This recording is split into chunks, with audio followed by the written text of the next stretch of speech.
Hey, how's everybody doing tonight? Um, I just wanted to get personal with some people and let you guys know who I am and why it seems like everything is so crazy right now in my life. My name is Robert Hall. I'm from the Bay Area, California, born and raised California, uh, and there's been a lot going on as far as me being gang stalked per se, um, quote unquote, and it's true, it's real. But at the same time, a lot of this happened during my um, years from the Bay Area. I left, moved my family to Fresno, California. Never had no real problems out there. You know, just your basic, you know, just not going with the societal norms, kind of trailblazing, raising my own path. I rapped for a little while, um, raised my kids there. They went to school there and stuff. I did some college courses there at their city college, um, in the beginning. And since that point, I don't know, it seemed like they took a particular interest in me. I don't know why. I mean, I was always, Facebooking like I do now. Just, spreading music, spreading information, trying to awaken some people. Um, Nothing I thought was abnormal, Went to jail a few times out there.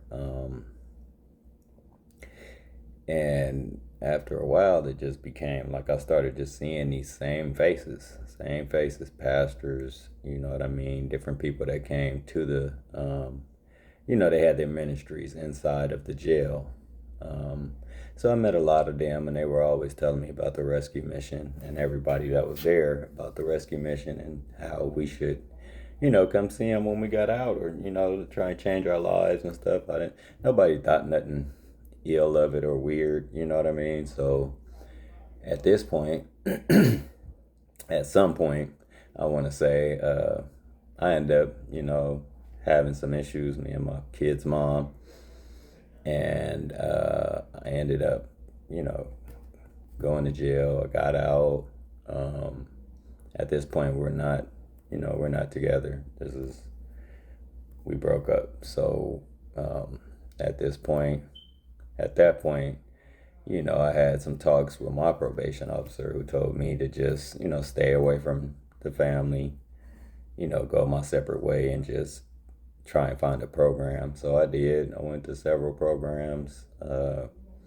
One I got kicked out of for holding on to somebody's cigarettes for them, just weird, because this whole time they kept on telling me I had to move back home. And I kept saying, I just want my own apartment. I want to stay by myself.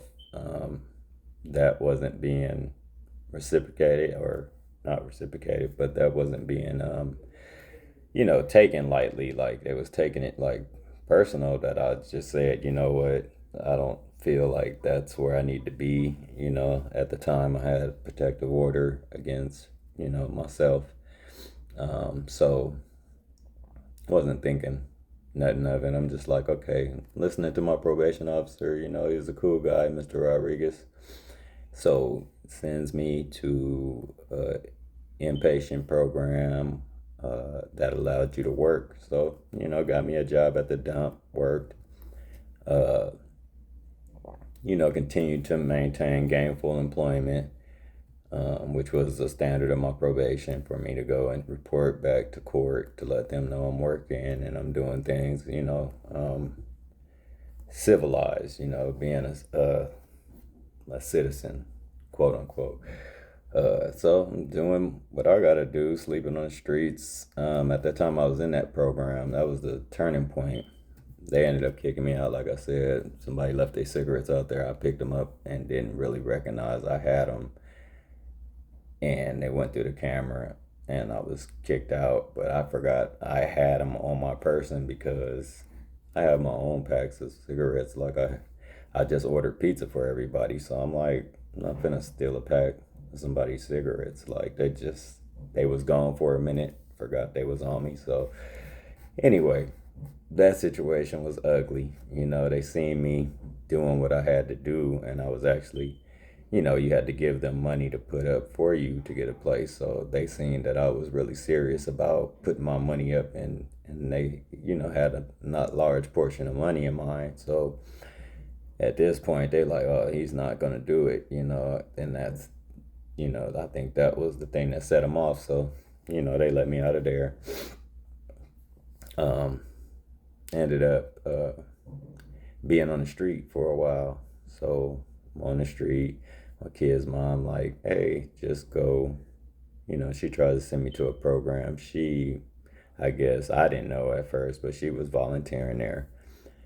So I go there. It was the Poverello House. So I go there. They tell me, you know, you want to be in here. At this time, I quit everything except for smoking cigarettes. Maybe at the time, I still was smoking cigarettes. So I'm like, I don't have a problem. Like, I really don't need to be in this program. I don't want to take a bed from somebody who might need it. Somebody that has a more, detrimental type of drug use or something. Somebody that's going to be, um, needing of a bed to really kick something, because I know about all the drugs, of course. So I'm just like, I don't even drink no more. So there's no really reason for me to be inside of a program holding up a bed that somebody could be, using heroin or some stronger type drug. So I go from that point. I say, okay, well, there's another program. A friend of mine who had taken his life accidentally.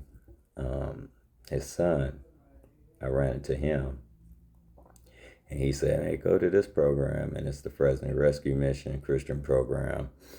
So at this point, I'm like, I need to go somewhere. So I started attending their night services. They had night services open for the public every night. And it was the winter time, so it was getting kind of cold, and the weather wasn't cool at all. So it was raining and everything. So I go in there one night and meet one of the security. They have security there. So I go in, we get the word and I'm leaving. And little kid, he's like, hey, he was like, man, remember the rain. So I'm looking at him like, what are you talking about? Like, what rain? Like, didn't seem like no rain was, present at the time. So I'm like, okay, remember the rain. So I was, all right, you have a good night. I'll walk off. The next thing you know, it started pouring rain. I'm talking about you couldn't get away from it. So I'm like, I see a garbage, a trash can, the bins. So I'm like, okay, I'm going to put a box. I seen some boxes. I tried to box, use the actual lid, pull it open, and put like a stick right there to hold it up and see if I could just hide from the rain right there. And it didn't. It worked for a minute, but after a while, it was just like I'm getting soaked. So I was just like, oh my goodness. So at this time, the Fresno Rescue Mission, the original building, is across the street. The one that they had up right now was barracks, like kind of tents. So I'm like, okay, this is, it'll do. You know what I'm saying? It was broke down, like they had demolished it, but it had the door, uh, opening that was still brick and a little bit of a walkway. So I just go in there, I go in there and I just kind of just sit there and I'm just like, I'm at my wit's end because I've been on the streets for a while. I'm not working, and I went in and had to talk to the people. I went in there and talked to them on a Friday. So that Friday I went and talked to them, And they were like, well, you got to come in Monday because we're on, like restriction. Like they locked them down. So everybody, so if somebody gets in trouble, they basically punish everybody. So if there's a big enough,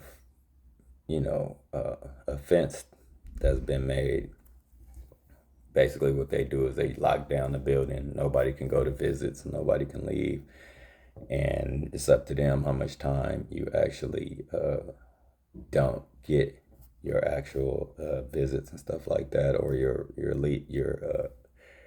passes to leave. So I'm waiting over the weekend. So I go and I say, okay, it's just a weekend. It'll be fine.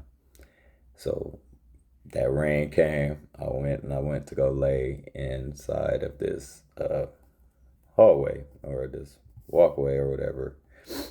And I mean, I just gave it up to God. I just had to give everything. I mean, I just felt so much pain and anger, and it was just so much in me from life, and just the way that I wasn't welcomed back to my kids' moms,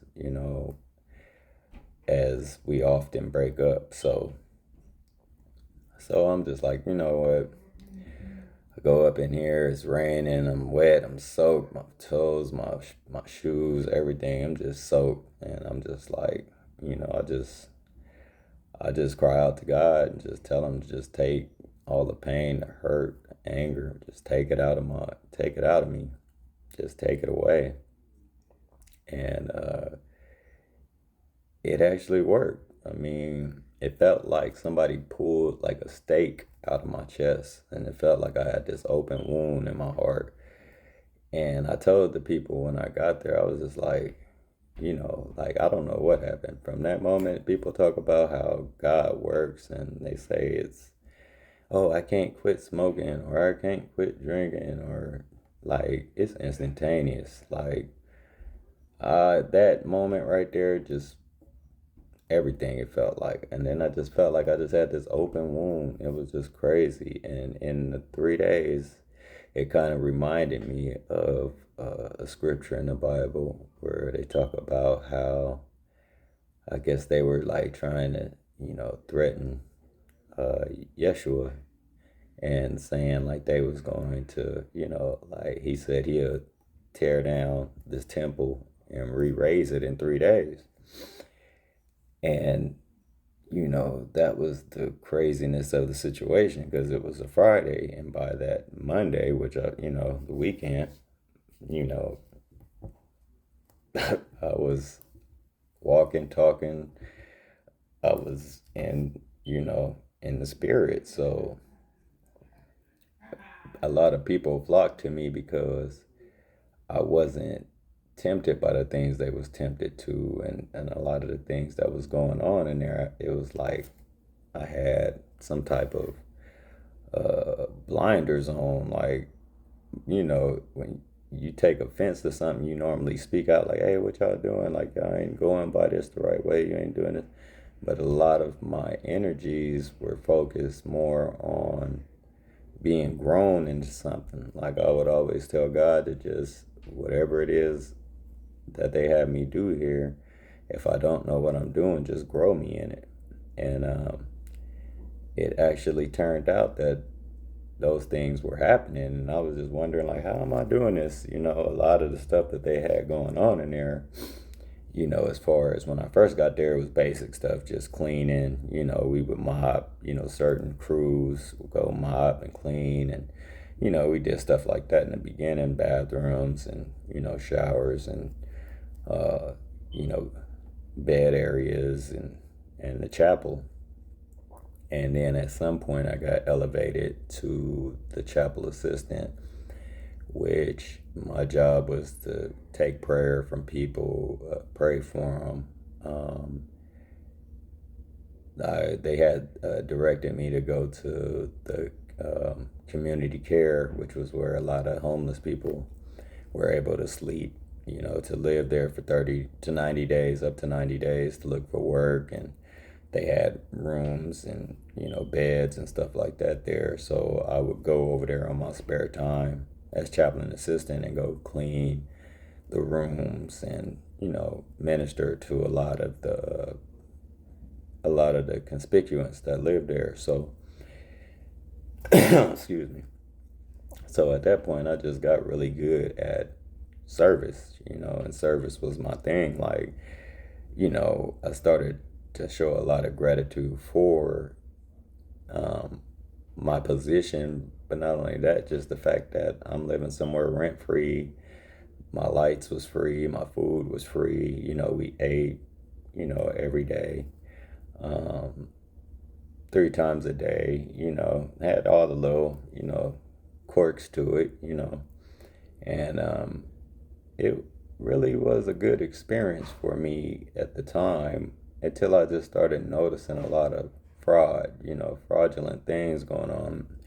And as for me at the time, I was heavily in my Bible, so I was heavily like, I had a Bible that I just used to walk around the streets with reading and, highlighting just whatever I seen that I thought was, because it's amazing, like to me, the things that I've seen in the Bible, even though I grew up in church, like my whole family, on all sides were, you know, well, I had about 3 grandmothers, and at that point, like they all were Christian. We went to church. We grew up in the church. We slept in the church. So that's just one of the things. And up until um, one of my grandmothers passed away, I was 13 or 14. So she was the main one that, she had a son that was a pastor. She was a foster parent, so she took care of a lot of kids. And my mom was one of the people that was raised in that household. And so church, whenever we was there, that's what we did. She was very, one of the real old school church ladies. So it was real church, like no games. And so back to the mission. So I knew God, I knew of God. I had been baptized at least twice in my life. And I think I left the church life at like 16, at a church that we were attending. I wasn't really fond of the pastor and what was going on in church, so I left. And a lot of things transpired there. Well, I left around 18. Um, but I always had still strong ties to church. My god brother, and my godmother, she kept us in church a lot. Uh, like 3 churches a day. So, and revivals and all kind of stuff. So a lot of people know of my background in church, and um, I just a lot of things I didn't agree with in the church. So anyway, back to this rescue mission. So I'm there, they starting to get kids in there. So, I'm fond of kids. So I'm in there. I'm like, oh, shoot, certain things, I would do for them because I knew they were used to a different lifestyle. They weren't church kids, you know what I mean? And so Halloween came by and I went and bought a bunch of candy, and they was like, oh, you shouldn't do that. That's the devil's holiday. I'm like, they don't know God. They don't know that lifestyle. So to them, this is what they know. They candy on Halloween. So, I have five, 5 and a 6 kid, of my own. So I know it's not, they don't give a dang about the holiday. It's really about the actual candy, the seeing what you're going to get, the excitement of the night. So anyway, get a couple members and we all get together and we, make them these little bags, and, because they're coming from outside, a lot of them coming from outside. Some of them are living in the program, but a lot of them coming from, the streets. They just don't have food and they're coming to eat, daily. We had a lot of homeless that came to this program, actually ate.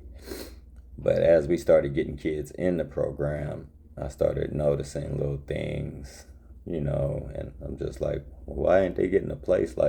We have money. I mean, I know these people have money, And a lot of the things that I was noticing, I'm like, this is odd. Like, I ran into a couple people outside, because I used to be in there talking to people and getting to know them, and being real friendly with them and learning about their situations and things. And as I started, you know, seeing people disappear, I'm like, where did Raina and her daddy go? You know what I mean? And I'm like, they like, oh, they went to the mission for women and children. So I'm like, oh, okay, that sounds cool. You know what I mean? And it's crazy because I seen the dad on the street with Raina, and I'm like, hey, what's up? What's going on? I heard you went to the women's facility, women and children. And he looks at me. He's like, what? And then I'm like, yeah. He said you guys had. It was either they went to the women's facility or they ended up getting a place. It was one of the two. And I had talked to him about that. He's like, nah, we don't have a place. They moved us to the women's facility. So I'm like, what? So that kind of upset me because I'm like, we just had a graduation and they were telling all of these donors and funders of the program, you know, that, you know, showing pictures of these kids, like really extorting these kids, like showing pictures of these kids and then saying that these kids then got places, and I'm looking around while I'm there like, they still at the damn program. So a lot of this started tripping me out, and I'm looking and I'm trying to see the names. So while we're cleaning up this graduation, I'm looking at all the name plates, the name tags like they got on the tables, and I'm like, these is all like millionaire, $1 million companies, and they had us up there in our suits, just to show us off like we graduated. We hadn't even graduated yet. Had us in suits talking about we graduated and these is the new dudes. And so a lot was messing with me because my spirit wasn't in that life. You know what I mean? I was really following the rules, doing what everybody else wasn't doing. You know what I mean? And so I was not taking it personal. I wasn't worried about what everybody else was doing. I was just making sure, and if, at the best, I just didn't want none of it falling back on me. So when I had to take people out, new people that came in the program, and we had to go, to appointments, the doctor, dentist, just basic medical. Whenever I would take people, I made sure, like, hey, we can't deviate. There's none of that going on. I don't want you fraternizing. Like, we in and out.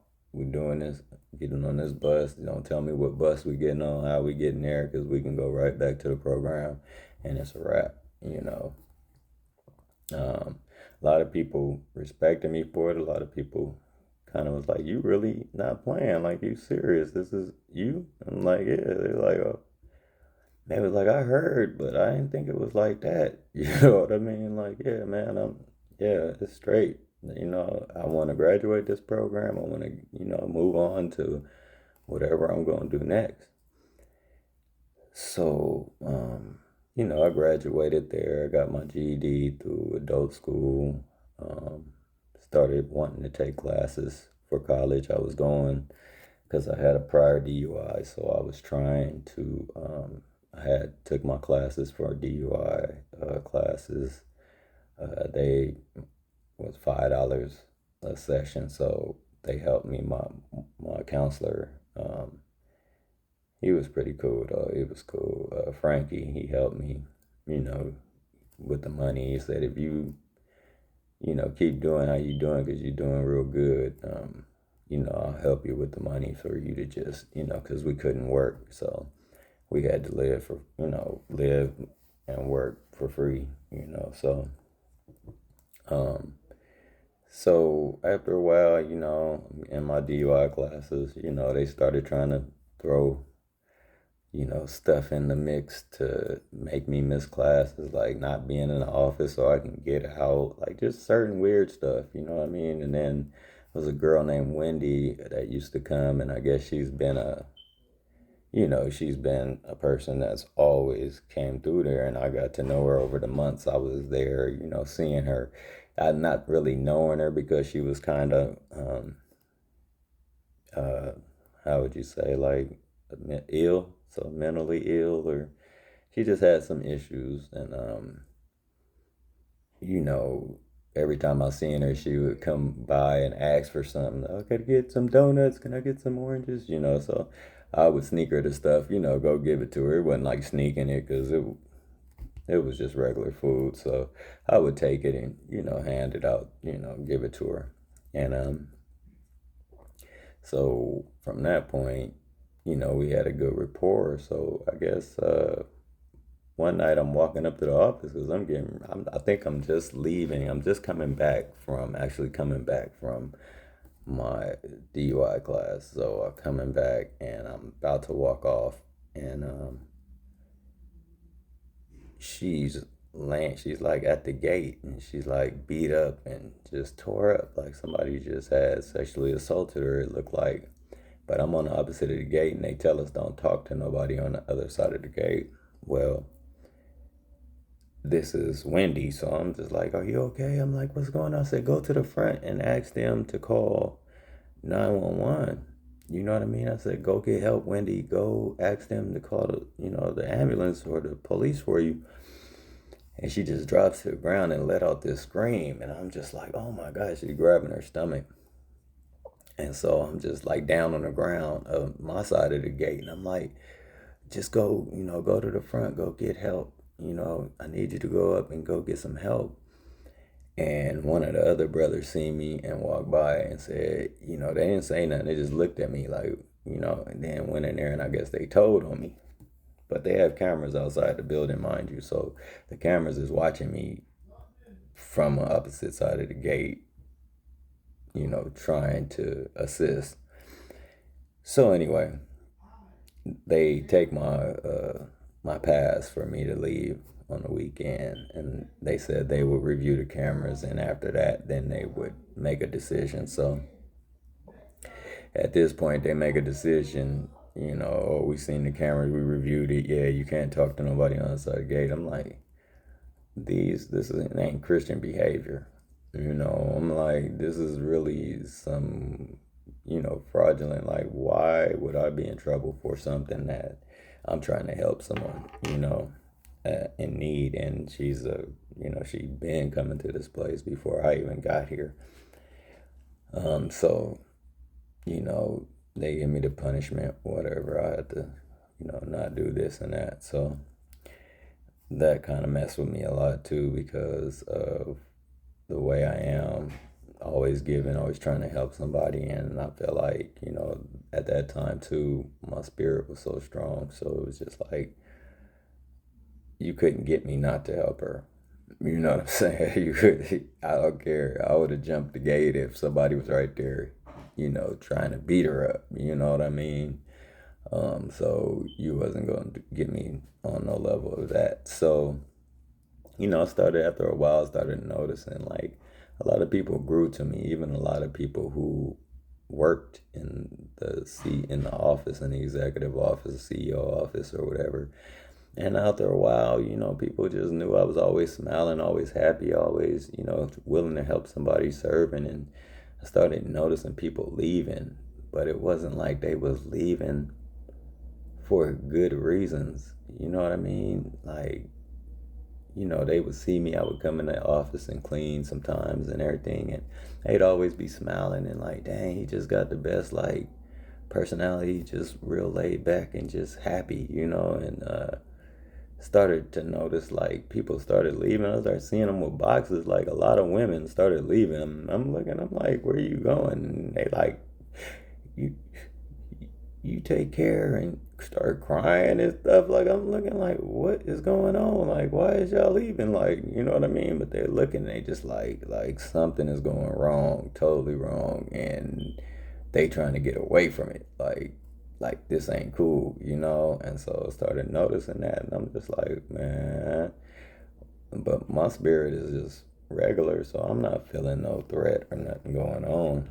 And then So, for me, I'm like, okay, I get to go, after I was there for 11, 12 months. They say you get to leave, go to a transitional housing.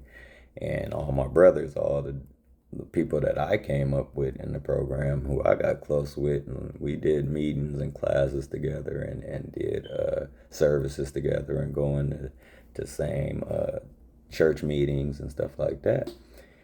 We were all close, so we was all excited because we all were graduating. We all were going to be able to go to this apartment of our own. Like we would all, it might be two people to an apartment, sometimes three, it depends, and we were just happy about this situation. Like it was just like, man, because you got all the younger, the newer crew that came in, the newer brothers, and we was just like, man, we gotta watch over these dudes. We've been doing our job. We've been staying on these dudes. We've been trying to, get them, all excited and into the mission,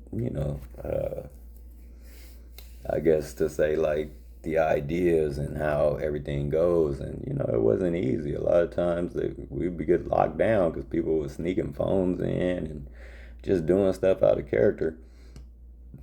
And when they find stuff like that, we all got to have a big meeting. And, they got leads and stuff that tell us, hey, either somebody fess up to it. If not, then we all got to get locked down. And that's just it. They had cameras, they had sound bite in there, like literally, like, yeah, you probably couldn't whisper something without them knowing what you was talking about. So it was very, restrictive. And, I got to the point where um, I went to the college. We all went to the college together. We don't get classes. Woo, come on, let's go. So we all go. We're excited. And when I get there, they're like, oh, 15 units. I'm like, 15 units? I'm like, 12 units is full time. They're like, oh no, right now we're doing 15 units. People can get out of these classes fast. I mean, you can get your basically graduate quicker, or finish a lot of your prereqs and stuff like that real quick. So we all excited. I'm like, I look, because I'm like, I was only expected 12, 9 at the least, 12, 15. I'm like, dang, it's only like my third time in college. Like, I'm like, all right, whatever. So I go and take the 15 units. So I come back to the program, and he's like, yeah, you could study here. And I'm like, nah. I was like, nah, I got 15 units of classes. I'm like, I gotta go to, you know, they library. They got the academia and stuff. I gotta have academic scholarly references and all this on my on my papers. I can't be sitting up in this little rinky dink.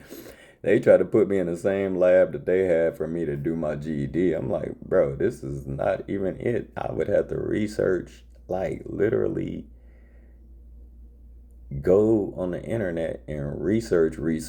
You know what I'm saying? Instead of just getting a book that got everything that I need in it, and I can write what I need to write, type what I need to type, and then throw in, you know, um, the references and stuff. So didn't make no sense. So I'm just like, wow. But it was like they wanted to keep me there and work with the newer brothers that was coming in. I'm like, man, I done did my time. I'm ready. I'm ready to get somewhere where I could relax, sit back, do my, and keep going with my brothers. I'm like, I know these dudes. We've been just hanging in tough. We all know the word. We kick it, as far as the word, and we know we vibe. You know what I'm saying? Everybody know how we move, and so it was just like this pressure just to, stay put. And I got called to the office for some reason, and this dude Lorenzo, he was just always on, like trying to ride me as a bulldog, but he claims to be a counselor, but he's still seeing gang banging, you know what I mean? So I'm like, I don't know what's up with you, but it's like he didn't like me because a lot of people go through this program, and it's like people be in there and just relapse, just take off or whatever. I was going through this program unheard of. Like for them, they like for somebody to come in here on their first term, their first time and finish this program is unheard of because they call themselves like the Navy SEALs of academy, like Christian academy. You know what I mean? You taking tests. We taking tests on the Bible. You know what I mean? Like literal tests. Like they telling us, hey, y'all, we're gonna take a test on Friday on these scriptures and da da da. Da. And we was taking tests like for real, like like you understand. I ain't never been through or have not been through anything like this in my life. So anyway, I'm doing great in the program. I'm helping people. A lot of people just flocking to me. So I'm just like, okay. But it's nothing because, I'm just me. I'm just having my natural interactions with people. Um, a lot of the homeless really gravitated toward me a lot. And I really like my job as chaplain assistant. Like, I got to pray in the services, I got to meet a lot of pastors, different pastors, get the setup, get the amplifiers and speakers and everything hooked up, amplifiers and stuff, mics and everything hooked up for the actual group we were receiving, whatever church it was. We would have two pastors a day.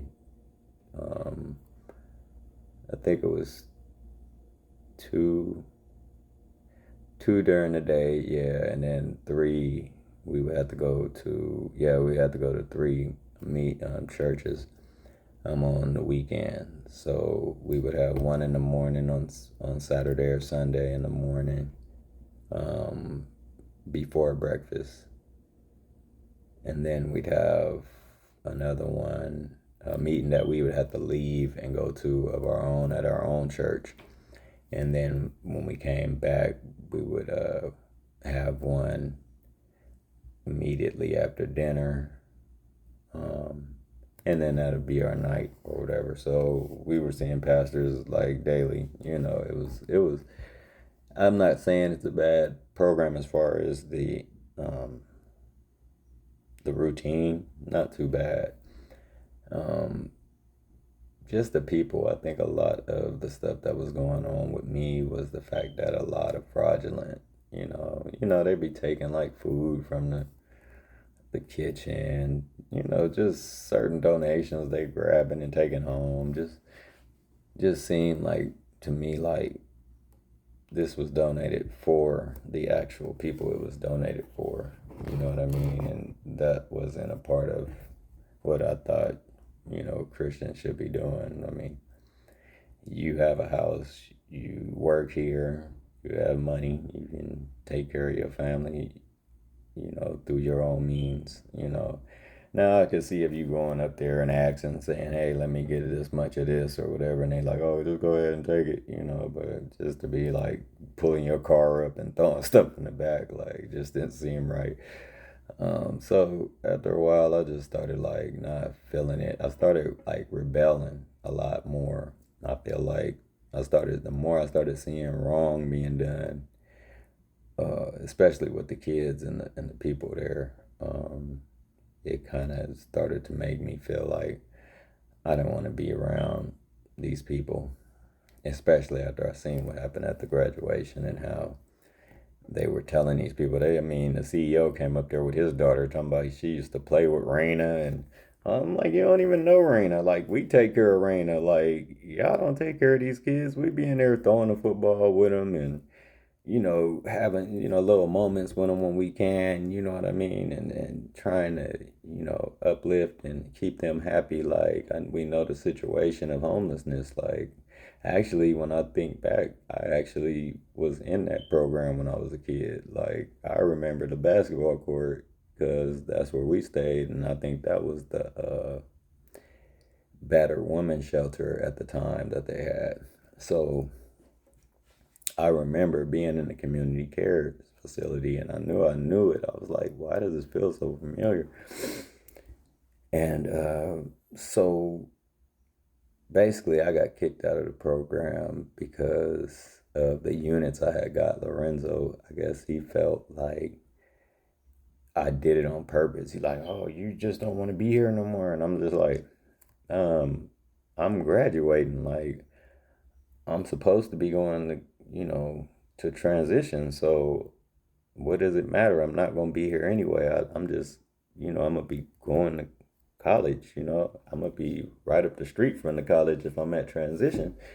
And I'm either going to get a job or I'm going to do what I got to do, as far as, and it was something about money. Like they kept making it like they wanted me to work there. And I said no. So since I said no, because I think they were paying like $12 an hour. They never gave me another chance to recant that to say I wanted to work there again. You know what I mean? And they kept trying to push me to say I didn't want any money. Like, oh, it's in the Bible. You're being greedy, or you thinking about money. It's about money. I'm like, it has nothing to do with the fact that um, it's money. It's the fact that that's what it takes to survive. And at the same time, why why would I work for less when I know I am, it felt like they trying to get you into that mentality of just like not being prosperous, and that was just something I couldn't do with because I'm just like, I'm used to working. I'm used to making a certain amount of money. I'm not about to just take anything just because you want me to. How am I going to get my apartment? How am I going to, you know, get to the levels that I'm trying to get to? Because, of course, in anything, it's going to be about you to a certain degree. It's not all the time like, oh, well, you're expecting me to make less, to stay less. Like, that's was something that just didn't sit well with me. I'm like, how much money you make here? And he tells me like, what he's making. And I'm like, so what's the difference between you and me? Like, you making what you making, I should be able to make what I'm worthy of or what I'm qualified to get. So it was just weird. And then so he kicked me out.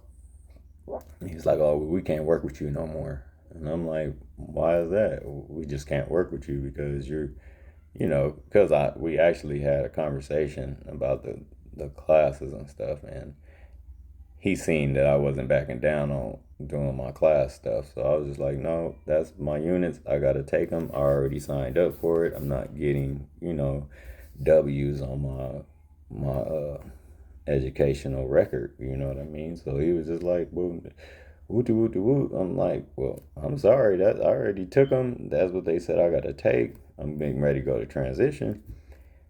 So I don't know what you're gonna do. Like, why are you mad at me for something I'm doing that the school is telling me I have to do? So at this point, it's haywire. But I want to get back to something on that level too. So this is how I feel like um, it was something with the college. I don't know, because the first time I went to that college, after that it was never the same out there. Like, it kind of got weird to where people was like watching me, and it felt like people were like following me around. And then when I get to the mission, they do a test, and it's a test to see what careers you would be good at. And they ask you some questions, and you fill it in. um, Let me see. How is it taken? It's a test they give you, and you write the number. You write a certain number on it. And these booklets they're like yellow, orange, blue, and green. And I think mine so happened to be like blue, which, I mean, it seemed like you can do everything in there. It was like having from architecture all the way up to like ministers, like mine was a trip because it was just like everything that was in there that I got to see was like it was saying I could do every job that's in there, counseling, like everything, and I was just like, dang, this is a crazy uh thing. And then when I got to the college, they had me take the Myers-Briggs test, which told me that I was a INFJ.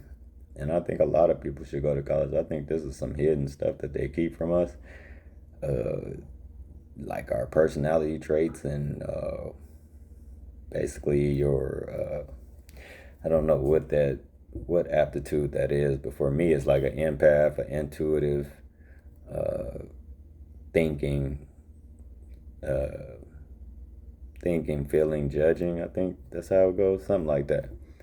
So um, that's where I learned that at. I didn't know nothing about none of these things, and you just take these tests, and they basically give you added information on who you are. Like basically, like this stuff to me felt like it was weird. You know what I'm saying? I'm like, well, why are we taking this test, and how do you know these types? You know what I mean? Like we got all these types, but they don't tell us this in high school, elementary. Like, oh, what type are you? Let's see. They're not doing that. You know what I mean? But these are things that they pick up on in order to further know your personality or know if you a threat. Well, that's what I feel. They feel like you a threat to today belief system, and if they don't get you, like these people was going all out the way for me. Like they took me to a Christian camp and was trying to take me to a man's camp, but I gave it away to somebody else because I was just like, you guys already. They took me to a concert, my first Christian concert. I went to a Christian concert, touring Wells, and I can't think of the dude's name. I play his music all the time, no. Chris, dang, start with a H. But anyway, oh, what is his last name? I got it in my head. I just can't think of it right now. But is it Tomlin? Chris Tomlin? Yeah, I went to their concert. That was smashing. And for me, like the way I was and where I was in the spirit, oh man, I was excited. Man, we went to that concert. I was in there like, whoa, I never heard these artists, like never heard their music, never heard of them. I never been to a Christian concert. I don't think I've ever been to a real concert. Um, so at this time, I'm just like, whoa, okay, that's cool, that's cool. And then from there, it was like, they take me to a camp and Hume Lake, and this is a Christian just like community with like you know campsites, campgrounds. You know, they got big cabins. Like they like 400. They was telling me like 300 something $1,000 cabins, 400 something thousand, something like that. I was like, whoa. But it just felt eerie out there. Like it was cool. I mean, I ain't gonna say it was a bad thing, but it was eerie to the fact like the nights, like when it was nighttime, it just felt weird. Like for me, it was just like I was just like, what's going on? Like something felt witchy, you know what I mean? And I'm just like, man, it's something about out here. Like it was cool, you got hike, you got the water, you got like the water got currents though. I didn't like that. But they was telling me like, oh, you could be a rapper, you could be a Christian rapper. It's cool, like, but a lot of these dudes wasn't living the lifestyle, the Christian lifestyle, and I was just noticing like how a lot of these dudes was trying to, infiltrate me into doing certain things, and I'm just like, things that wasn't even on my mind no more. I'm like, man, I don't even want to rap no more. Like it's boring for me. Like right now, at this point, at that point, it was just something about like my energy, and they was just like, oh, well, you can go to Texas. Just go to Texas. Like I'm like, why in the hell would I go to? Say like, why would I go to Texas? Like you. oh, it's a college out there, a Christian college we could send you to. It's a university. You can go there and take theology, and you could become a pastor. And I'm looking, I'm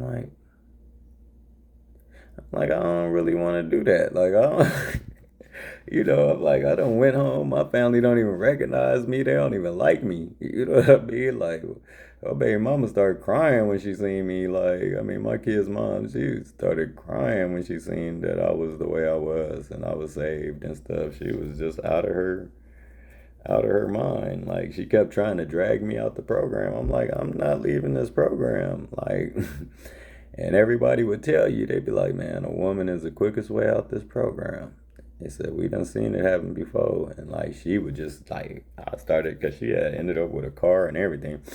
So I was like, I go see my kids, and she'd be like, oh, I'll be like, can you guys drop me off back at the program, either my daughter or her, And one particular day, she ended up driving me with my daughter, and we went to the program, and you know, I don't know, it was just something about the way she was acting, like she just wanted me to leave this program, like just get out of this program. Like, I don't know why, I don't know what it was, but it was a lot going on. I think a lot of the stuff that was going on was now, in hindsight, was going on through my pastor brother. I mean, not my brothers, not my pastor brothers, but my Christian brothers. I think a lot of things they might have been targeting, because some of them were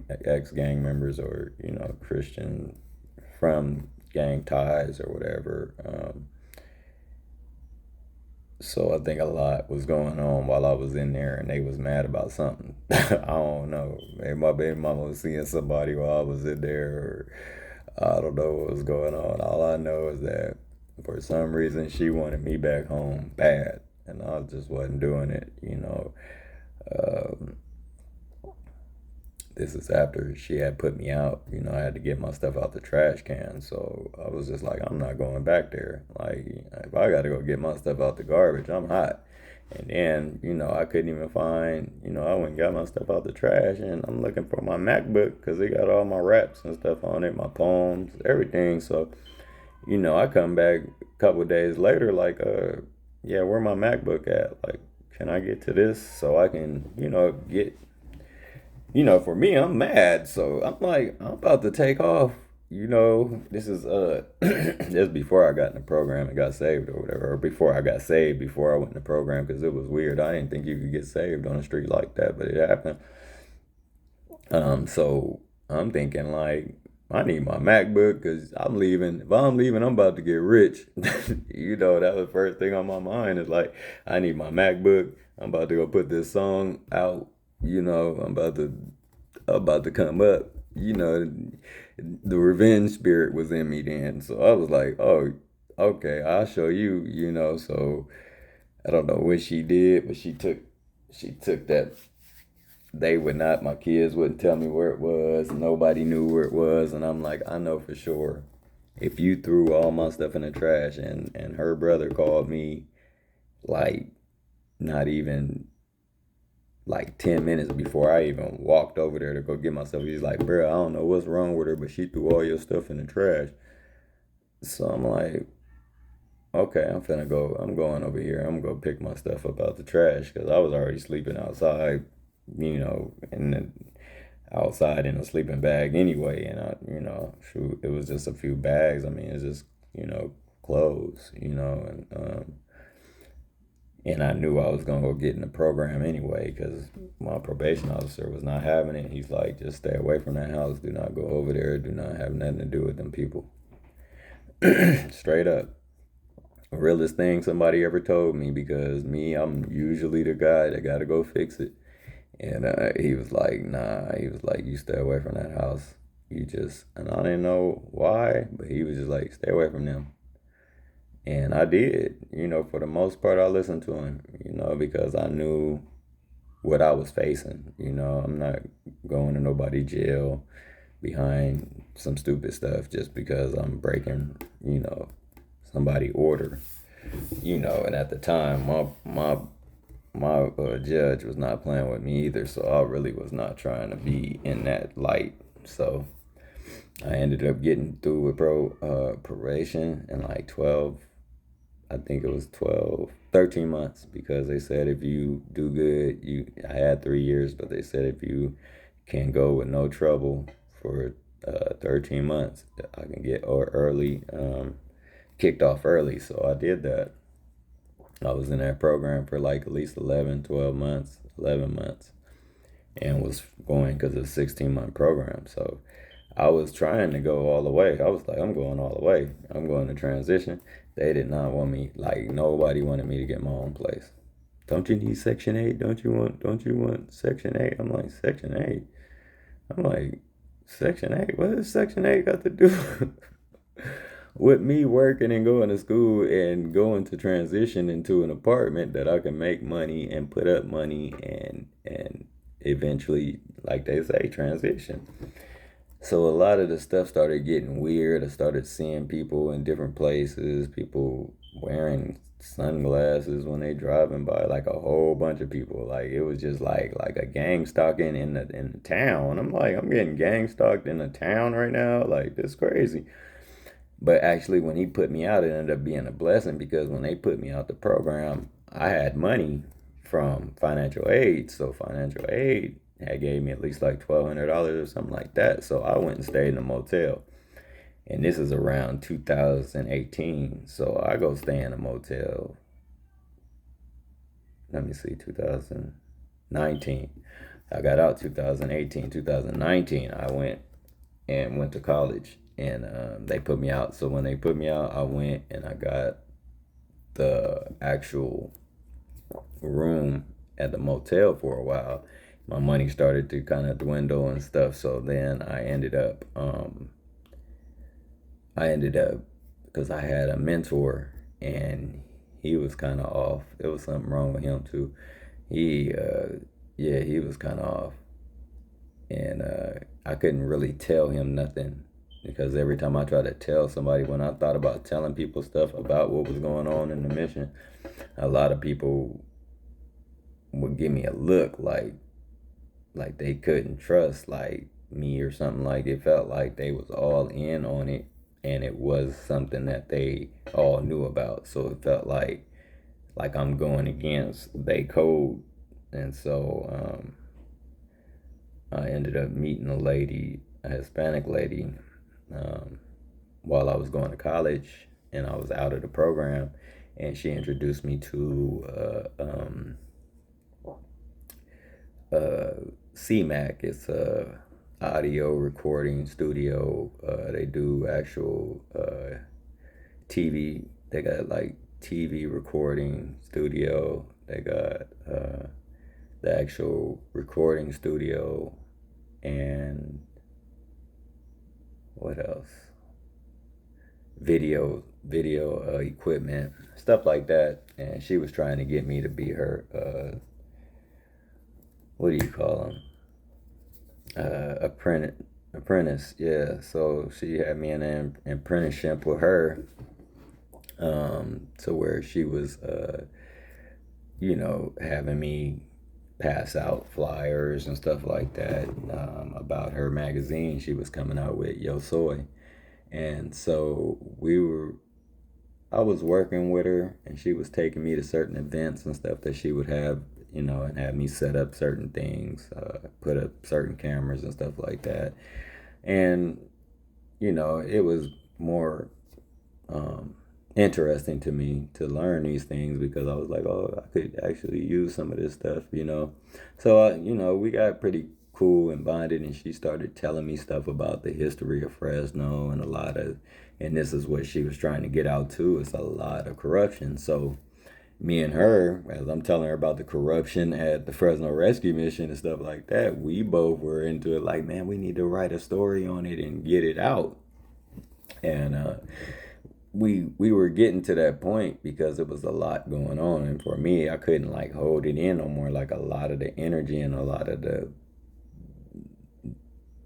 evil and the bad stuff I was seeing going on was just like really starting to agitate my soul. So I ended up just leave. I mean, once they let me out, kicked me out or whatever, I went to the motel, and I had got really cool or close with one of my instructors. He used to ask me like, "Why are you in here?"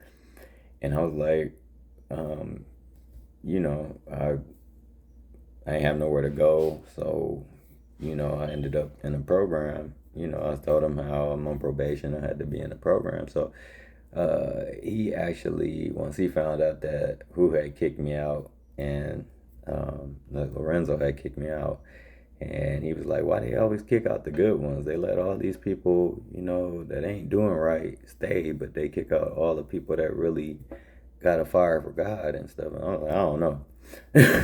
But anyway, he ended up calling me right after I was having, we went to Carl's Jr. and my mentor had showed up and we was talking and I was telling him about my situation. But at this point, he wasn't even concerned about me looking like, oh, you ain't got nowhere to go. I'm like, well, I'm staying in a room. I was fine because I had money. I always, always been able to, manage money. So I'm like, okay, cool. I'm not finna go through this with these people. Like, I could see he's already into whatever clause they probably set him up to be with me as a mentor, because they pick your mentor for you, you know what I mean? So I was just like, okay, whatever, dude. So I get this dude. We cool at first, but then I just started he seemed like it was something up with him, and I'm just like, man. So I started to watch, how I spoke with him and told him certain stuff, and so we end up eating at Carl's Jr. I end up paying for the meal. I'm looking like you the mentor, like you supposed to be mentoring me and helping me out when I need something, or whatever I need. At that time, it was just conversation because I was just like, I don't even know what we're talking about. I was just talking to him about why I got kicked out and how it happened and whatnot. And he was just like, oh, so what are you going to do? And asking more questions than coming up with answers. So I'm like, you just want to know my next move. So I go ahead and just say, you know what, I don't know. I said, I'm still in my classes. I'm been staying in rooms, whatever. So then right after this dude leave and he get ready to leave, my apologetics teacher called me from the program and he's like, man, I'm done with that place. He was like, they kicked you out? He called me like, they kicked you out? I said, yeah. He was like, yeah, it's something wrong. This ain't right. And so he was like, where are you right now? I said, man, I'm staying in a room. And this is like off of Parkway in Fresno. So it's actually like somewhere you don't want to be, prostitutes and stuff like that out there. So he was like, no, no, no. He was like, I was up by the college though, so I was more closer to the school. I think I had just left there doing a paper or something. So he was like, meet me, uh, out on Palm. And at the time, I think I was on Clinton. So he like, meet me on Palm, Clinton and Palm. So I started walking. So he was like, just meet me there. So I get there. He's like, meet me at I think it's a 7-Eleven right there. He's like, meet me at the 7-Eleven. So I go to the 7-Eleven. His name was John. I seen him. He picked me up. He said, come on, man, you going to my house. He said, how many? He said, you still in school? I said, yeah, I'm just leaving the school right now. I just talked to my mentor. He like, nah, man, here, you going to come to my house. So I'm like, okay. So go to his house. On the way there, he slide by the bank, give me like $200. I'm like, what's this for? He's like, here, just take this. You know, I'm gonna take you to my house though. So we go to the house, got a swimming pool. You know, he trusted me. I was trustworthy. There was no reason to not trust me.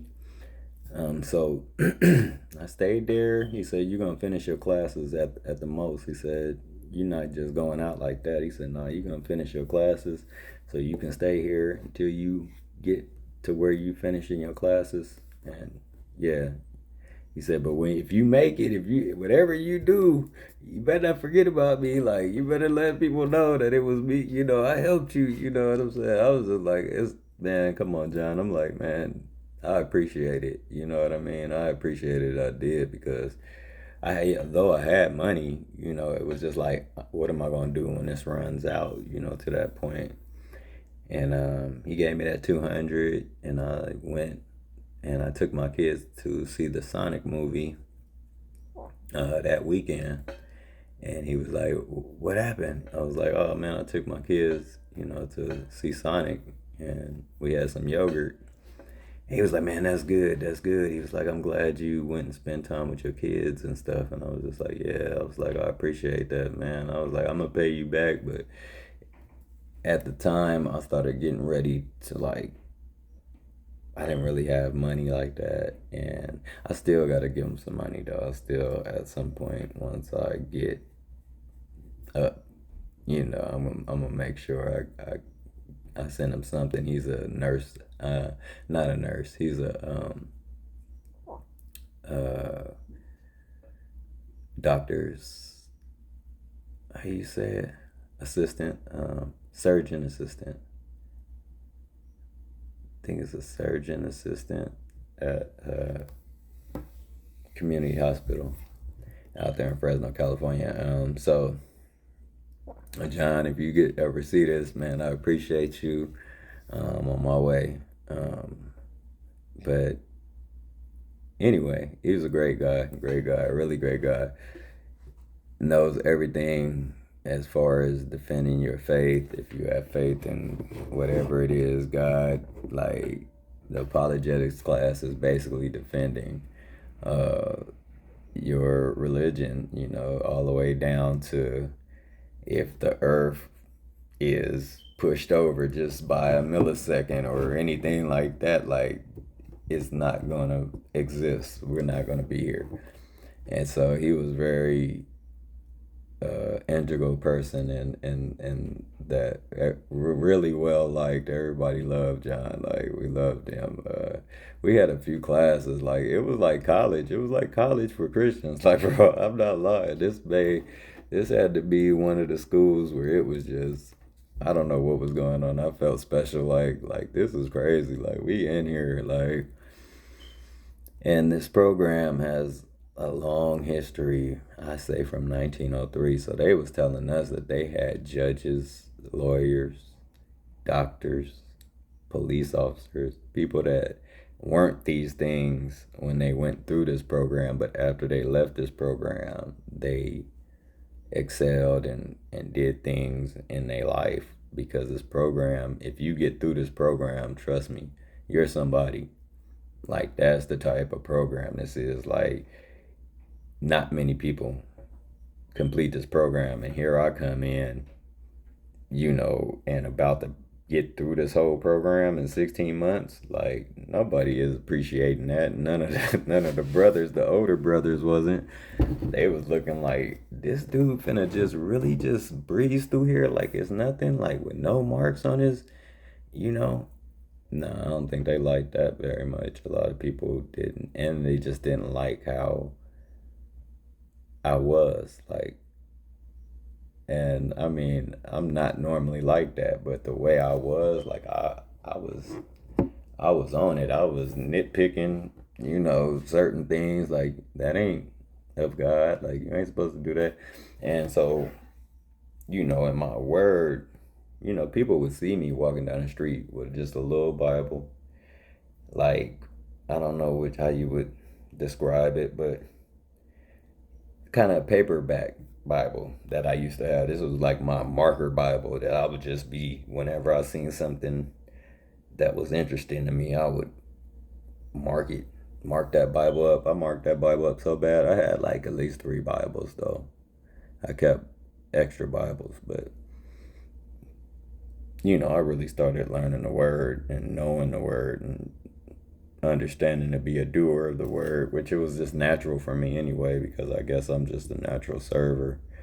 But there was certain things to that place where it just didn't feel right. They've been established since 1903. Um, I'm sure like they would like how would you say like what is that word? It's right at the tip of my head. Not so much like sponsor, but they would endorse like criminals, like people that was bad people, like the police chief. Like he was a bad person. Like this dude was really like criminal. You know, his second in command got caught up with like meth, like selling meth, like heavy loads of meth. His his nephew got caught with like ecstasy pills, and it was all in the newspaper. And then all of a sudden, just like the page of the thing got smaller. It like a little print in the thing, and then it just like swept under the rug. And then this dude was about to retire, and the next thing you know, he like once he seen the PR went through, and ain't nobody really tripping off of it. Next thing you know, he back to my he ain't going nowhere. You know what I mean? So it was just like a lot of criminal like behavior.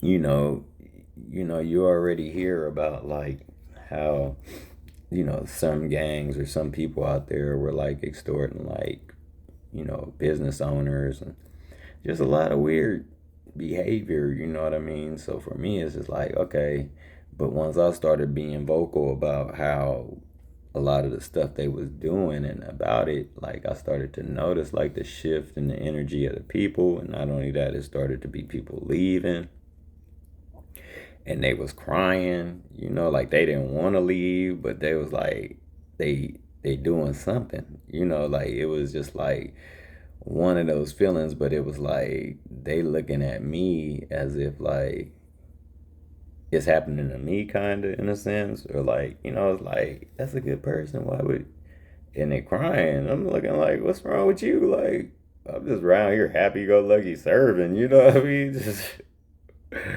but I could sense like something was wrong because they be coming to me with boxes in their hands. I'm about, yeah, I'm leaving. This is my last day. I can't take it. I'm just looking like, okay. I was like, well, stop crying. You can be all right. Take care. You know, kind of energy. But I don't know. But then once I got out of the program, um, I had a bump in with the dude that kicked me out. He telling me to come back to the program. I'm like, I'm doing school. I got a place to live now. He done popped up in front of me somewhere on a corner in the middle of the night. I'm like, what the heck is this dude? He's just standing there. Can you come back to the mission? I'm like, nah. Like, why would I go back somewhere you just kicked me out? Like, why did you kick me out? Like, no. Oh, will you come back to the mission? I was like, well, do I get to start where I left off at? Oh no, you would have to start all hell. No.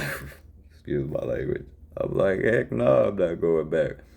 I said, no, I'm cool. I'm doing school. I got a place to stay. I can buy my own food over here and eat.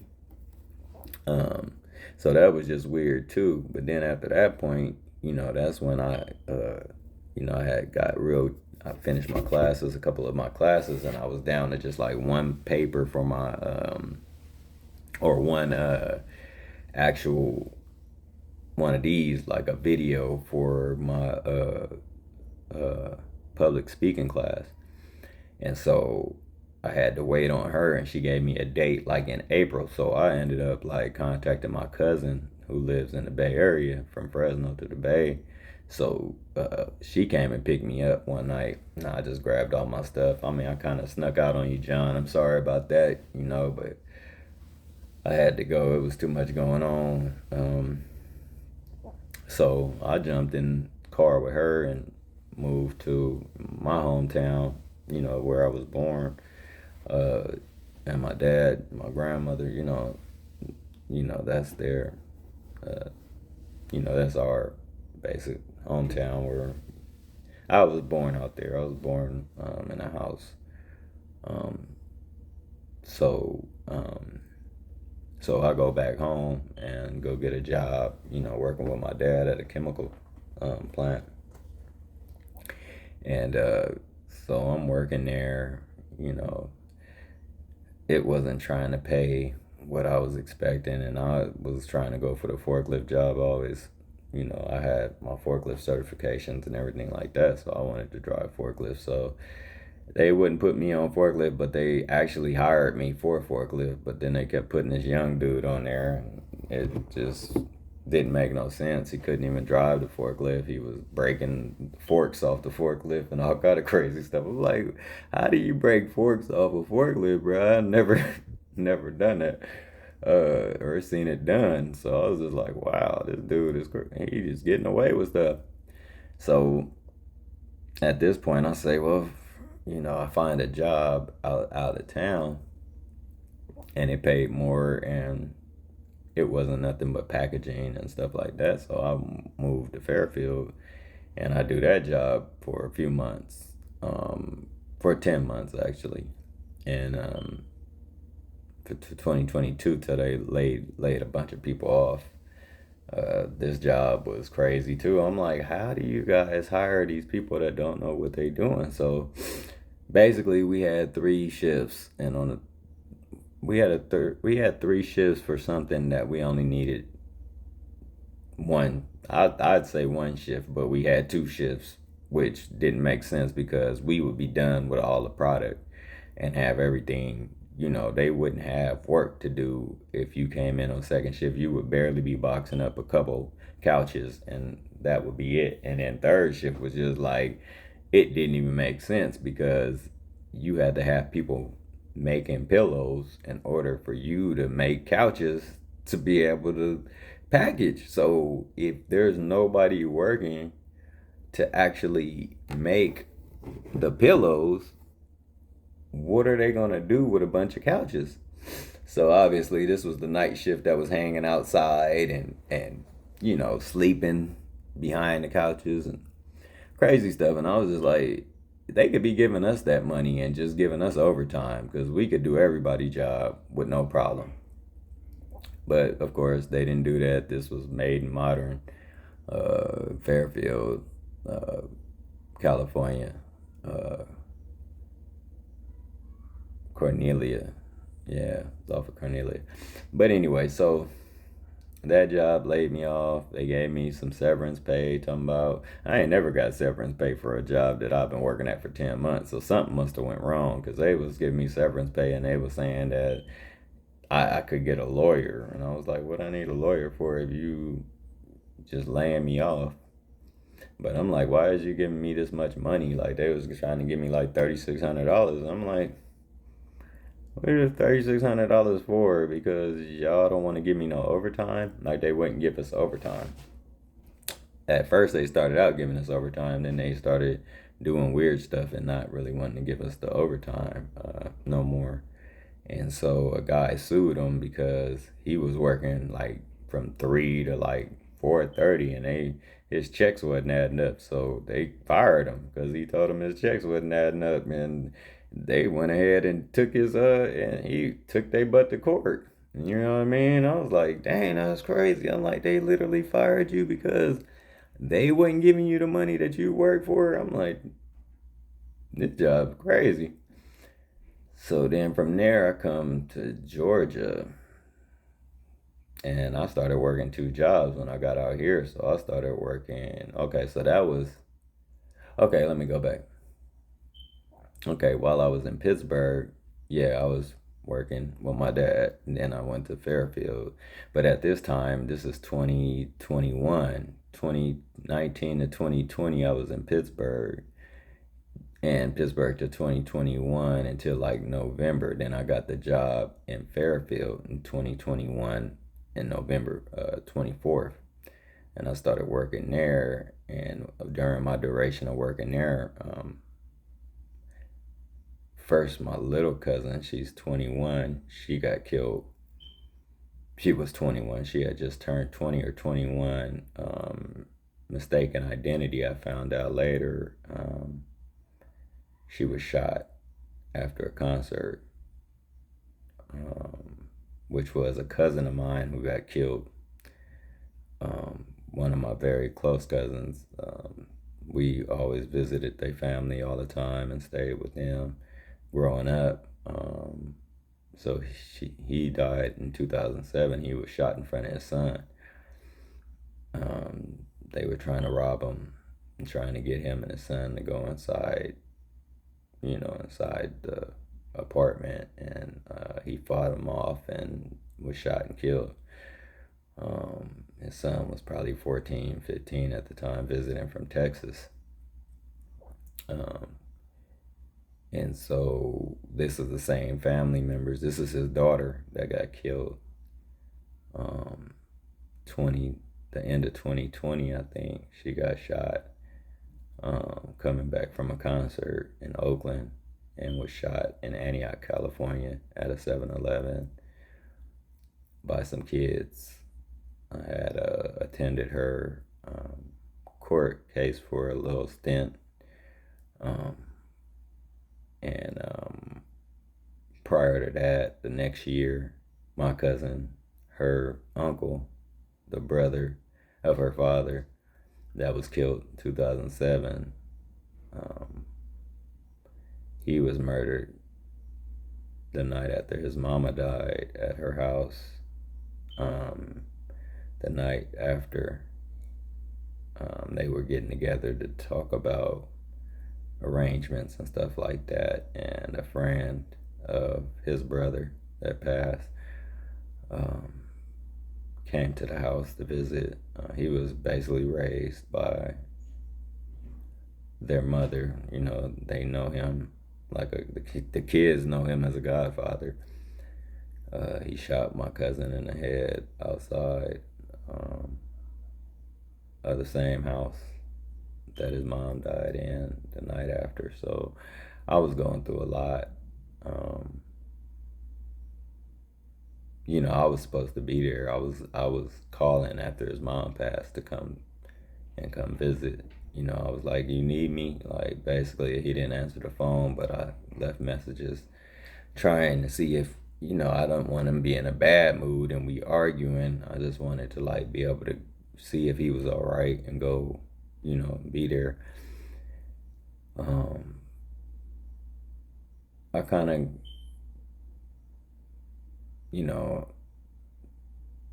I don't know. I had bad feelings about that, and it was just bad. And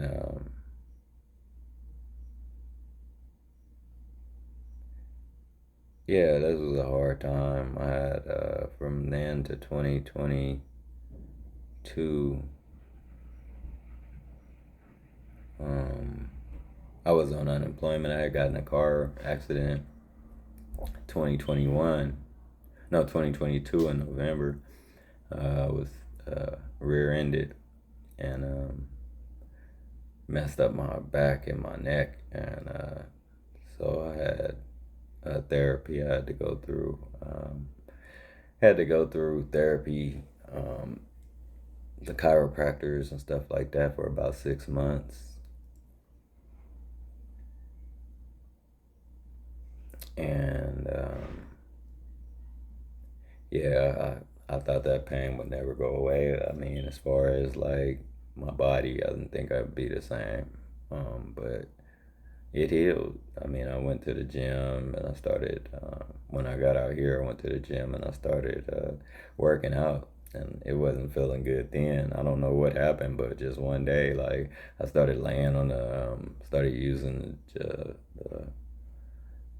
Hyperjet beds and stuff like that, I guess, and working out and walking a lot and running. And I think a lot of that, I don't know how, but straighten it out. Like, I used to ache. I mean, literally, I'm like, man, I'm too old to have been in something like that, and to have that pain linger was just something where I thought it was gonna be like it's all bad. Like, I'm not gonna heal from this, and I did miraculously. I mean, God, I guess, or you know,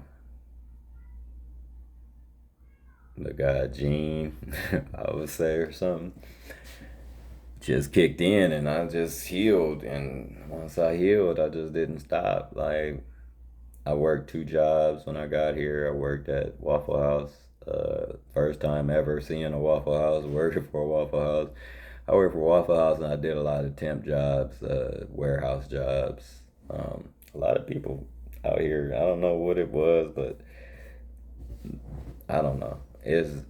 I know my work ethic, I know how I work, but a lot of people was not like, I guess not trying to keep me, or a lot of times, I mean, I feel like in the beginning, yeah, I probably, you know, overwork myself and kind of like, I was doing too much. I was working two jobs, 2 8-hour jobs, and during the week, I'm like, okay, I could do it, you know, and then I'll have a day off on this job and I go to this job and, just to kind of say I could do it with just the medium, bare minimum of rest. And I think that's kind of what took me off. Like, that's where I started getting the um, waking up late. Like my mom would wake me up and it'd be cool sometimes because she'd be like, hey, but then one day she just didn't wake me up. I'm like, what's going on? I was like, man, I gotta be to work. She's like, oh, I didn't know. I thought you. I was like, oh, so I called in. I lost that job. I did good with it for a while though. I did. And then I just started saying, forget it. I'm just gonna take one job and just work that and see what happens. Um, but yeah, I, I think I was being gang stalked all through um, California. As far as Fresno, I think I know that's where it first started. Um, I don't know why. I don't know what their intentions was and why. I mean, I know I may have been bringing up stuff that people didn't really want exposed to a certain degree, but to a certain degree, it's weird. It's like really kind of. And once I seen it and took it for what it was, it didn't like make me panic. It didn't. I mean, it made me not paranoid, but to a certain extent, I was watching everything. I'm like, man, why everybody wearing these same like they wearing these sunglasses, rocking them hard, And I'm just like, and then I try and tell my kids, mom, like it's something strange going on, and she looking at me like, man, you tripping? I'm like, I'm not tripping. I'm like, I've been seeing this for like months and years almost to a certain degree that people knew who my friends was and was telling, oh, Dave walking past me talking about who I was talking to on the phone. You know what I mean? I'm looking like, how, what is going on? So once I get out of there and I get out here and I start exposing the rescue mission or asking people to look into the rescue mission, it seems like that's the same energy I'm getting. Like it's like the churches is tripping on me and I don't even know the churches. I'm like, I don't know y'all. Like, why is y'all tripping on me? I'm just one person. Like, if you a cult, then you a cult. If you a secret society, you a secret society. All I'm saying is, I mean, why y'all gotta be trying to stalk me? Like, you know what I mean? My whole thing is if there ain't nothing funny going on, why y'all worried about what I'm saying? Or why y'all following me? I ain't that serious. I ain't that serious. But, I feel like, you know, I get, the back end of everything, the backlash, like I'm saying with my family, like everything is, I don't know if it's connected to me or has anything to do with me, but like right now, I was getting gang stalked by a whole bunch of different people, and it wasn't just no secret society, like some real stuff. And for me, I'm just like, all I could think about is that it goes back to, the people in my family, who are um,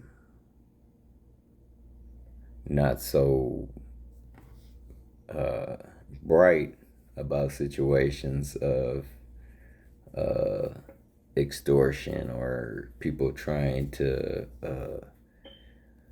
yeah, basically extort you or use you as a tool. For me, common knowledge is, you know, I have common sense, so, and I don't have the best background, you know, when it comes down to um, being able to um,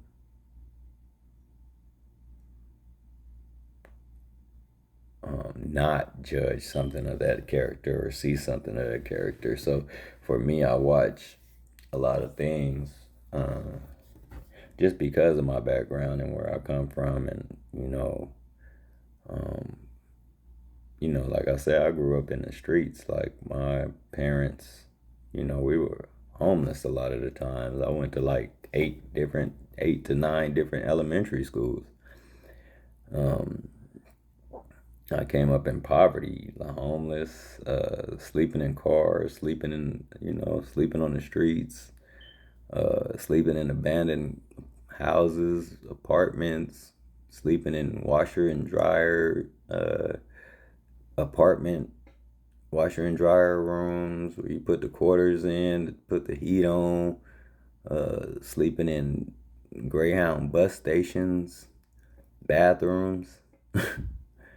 So I didn't have that lifestyle that a lot of people think, like, oh, well, you know, I got my favorite posters on the wall and I got my bedroom. I got my own bedroom. I didn't see my own bedroom until I was probably like 15.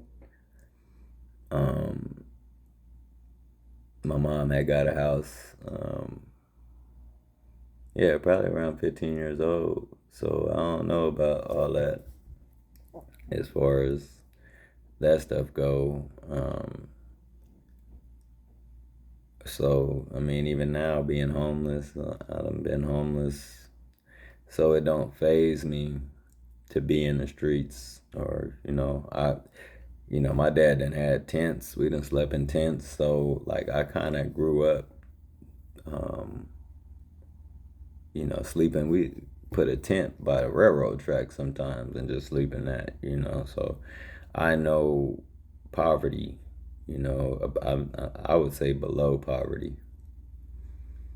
That's something that is close to my heart when it comes to when I see stuff like that, especially kids. Like I don't like to see kids in the streets like that. Like that's something that it hits me because I know that's where I came from. We ate out of soup kitchens in every town. Didn't matter, Oakland, Tracy, Stockton. But as I lived everywhere in California, pretty much LA, Long Beach, um, San Jose, Sacramento, Pittsburgh, Richmond, Oakland, Tracy, Stockton. Already said those. Modesto, or we've been out there. I don't know if we really stayed out there like that, but we was out there. So I just kind of had that lifestyle where I was always in the streets. I didn't really get to learn and have friends like that to be in a situation where you just grew up with people. I mean, I got friends that you consider that you know them because you known them, because I would be in and out of schools. I'd be back and forth and be at the same school again. They'd be like, "Where'd you go?" "Oh man, I was in Stockton." Then come back and those was my boys. Like we went to high school. It just like they knew me for being the one that Rob ain't gonna be here that long. Like he probably gonna come back, and we'll see him then. But he's not gonna be at this school like that. Like they know I'll be there 1 year and be somewhere else and pop back up in next year or 2 years later. Boy, where you been at? Like, but we just hit it off like nothing ever happened, and everybody always, we always stayed like that and good with each other. But um, yeah, I don't know. It's a lot going on in the Christian faith and how they maneuvering, and I ain't trying to get on, you know, all churches. I ain't trying to do none of that. I ain't never tried to do none of that. Like y'all, like some people just take it to the extreme. Like, oh, he don't like God or he don't like church. Like, I have no problem with church. I just don't attend. I've been in church my whole life, pretty much. I mean, as far as my youth to 18 and things of that nature.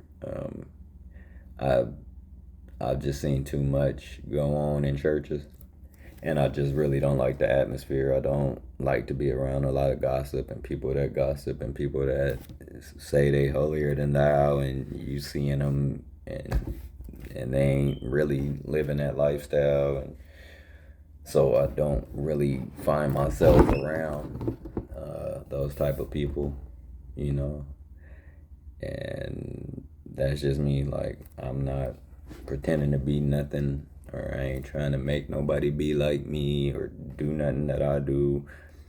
I just have a strong sense of God, and I do not play about that, and I don't like being played with when it comes to what I believe. And I believe a lot is wrong with the Bible. I believe there's a lot wrong with a system that um,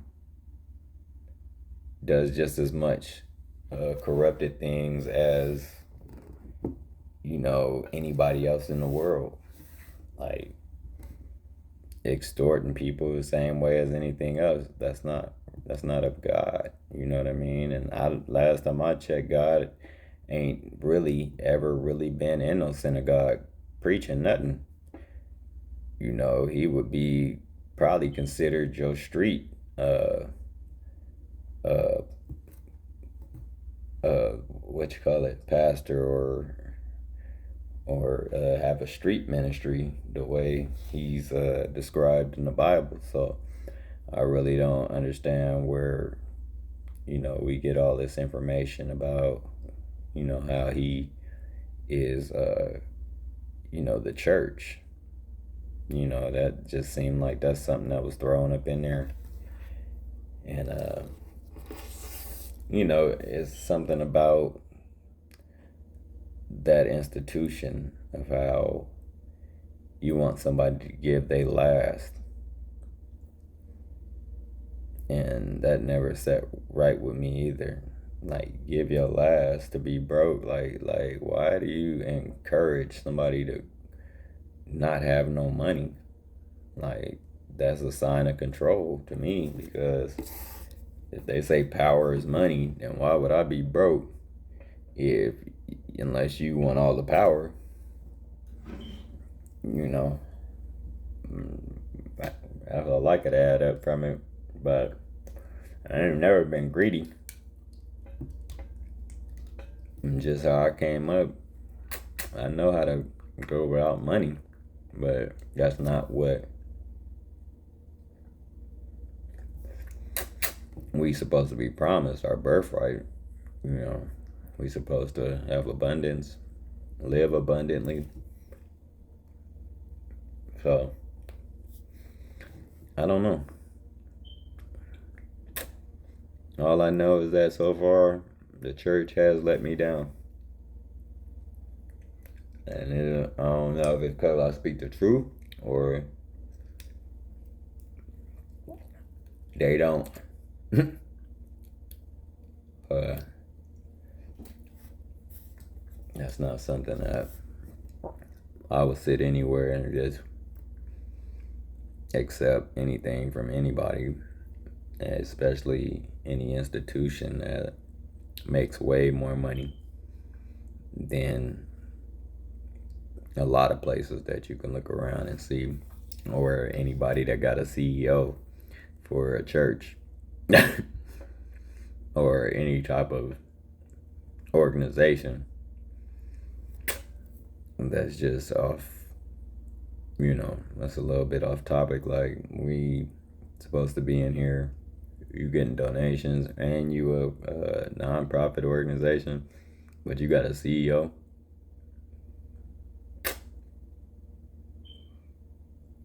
Marketing and doing all this, printing all kind of flyers and stuff. It just somehow manipulating the system or manipulating the community